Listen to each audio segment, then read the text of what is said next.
Hey guys, and welcome to day 17 of our summer body program. Today I'm uploading another single dumbbell workout. So yesterday we did one dumbbell for lower body. Today we're going to be doing if you have one dumbbell and how to work your entire upper body. So we're going to get right into it. I'm going to include reps and sets just like the last video and leave the whole workout in the description below. So hope you guys enjoy it, and let's get into the first exercise. Okay, so for first we're going to be doing our back first, and we're going to start with a rowing motion. For this one, we're going to be doing a standard dumbbell row. When we do these, how to make them better is a lot of people, when they do them, they might just be going straight up and down like this. But we want to do them to their maximum efficiency because I don't know how heavy your dumbbells are, so I want to make sure you're doing every rep and make sure it counts. So what we're going to do is first, when we're holding our dumbbell, we actually don't really want to grip too hard with our pointer and our thumb because that's going to activate more of our bicep and not as much of our back. So by disengaging those fingers, we actually engage more of our lat and mid back than we just did. So what we're going to do, you can grab some and brace yourself. That's what I like to do. You want to get into a lunge sort of stance. Bend over, but when you start doing your row, you want to row to you. And what I mean by that is more, you want to be out in front of you, so not right below you and going up and down. I want you to be slightly ahead, and you're going to row and get your elbow up as high as you can each time. And for some people, their dumbbell might not be that heavy. It might only be like 20 pounds. That might be too light. Like I'm only using 30. I tend to use more. But basically, if it's too easy, what I want you to try and do is hold that top contraction. So you have a lighter weight. You want to hold that top contraction, bring it down slightly, pulse back up, right? So up, slightly down, pulse, all the way back down. And that should definitely create more muscular fatigue and strike in more hypertrophy.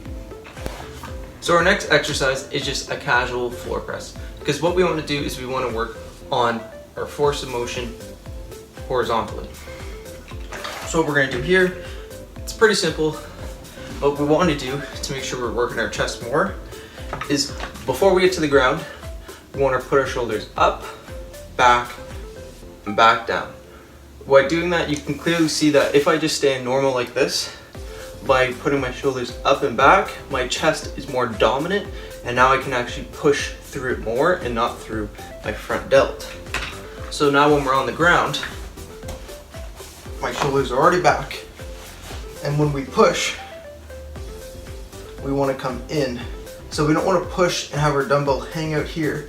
We want to push, so when we push, our dumbbell meets us and we squeeze at the top each time.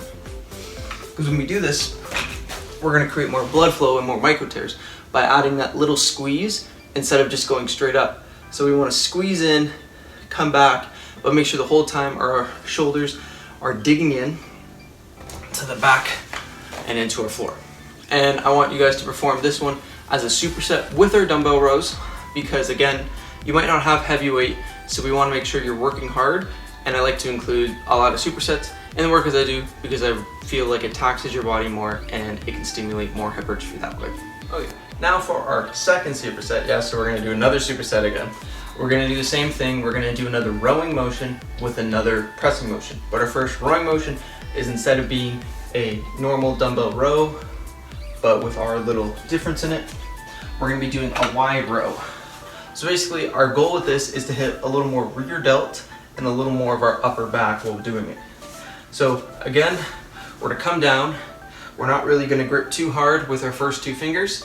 When we come up, we want to stay a little farther out from our body. So we're not dragging our elbow beside us anymore. We're going to really try and bring our elbow as high as possible each time we do these. So we can really start working different parts of our back, even though we're still doing another rowing motion. And again, with these, if you're finding them too easy or your weight's too light, you can again do that pulsing motion, right? So it's at the top, slightly down, and just controlling it the whole time. But also remember, you might not need to do the pulse necessarily, because if you're moving the weight too fast and you're not controlling that time under tension, you might not be actually getting the work for that muscle that you intend to. So just make sure every time we're doing these exercises, because we have limited weights at home, we have to make sure every rep counts and we have a good amount of time under tension. And then if we need to make it harder, we can start adding in those pulses that make our muscle fatigue more due to the shorter range of motion. Okay, now for the superset part, we're gonna be doing something called a reverse grip floor press. And a lot of people might not even know what these are, but these are actually a great way to activate your upper chest, which tends to be kind of hard to hit when we're at home. So by having a dumbbell, we're gonna grip it, but as you can see, my knuckle's facing you, so we're gonna grip it. Our palm is actually facing us now. So when we go to the ground, and we have our dumbbell, when we push up, we wanna start with the weight near our waist. And then when we push up, we're actually gonna push through, and it's gonna end up near our shoulder part. Then we're gonna come back down, and the weight's back at our hips. So basically, think about it as if we're doing a fly, and we're crossing up, and the way that we're activating our upper chest more is due to how the cross fibers actually come up into your chest. So by doing this motion and pushing, we're actually using a lot more upper chest than for, say, just a normal incline bench press. By doing these, you can actually get a lot more upper chest activation by making sure you're starting low and then pushing, but simultaneously flying the motion upwards. So we're using all of our upper chest fibers. So now that we have done our chest and back and done enough rowing and pushing horizontally, we should be doing some vertical motion. Now, instead of actually doing some shoulder press, we're gonna focus on doing raises. So we're gonna be doing lateral into frontal raises.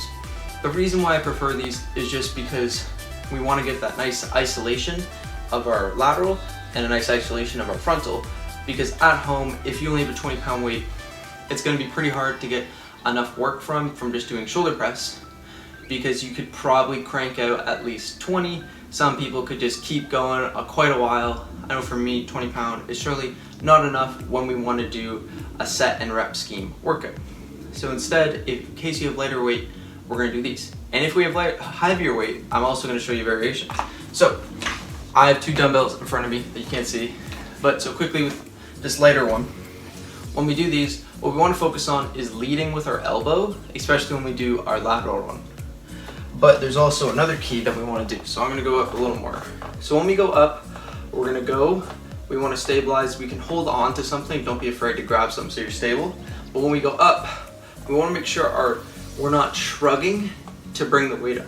We want to use our lats to hold us down and then just activate our rear delt. Remember, we can, if it's a little too easy, you can fully extend and go. But I like to keep a slight bend in my arm when I do these.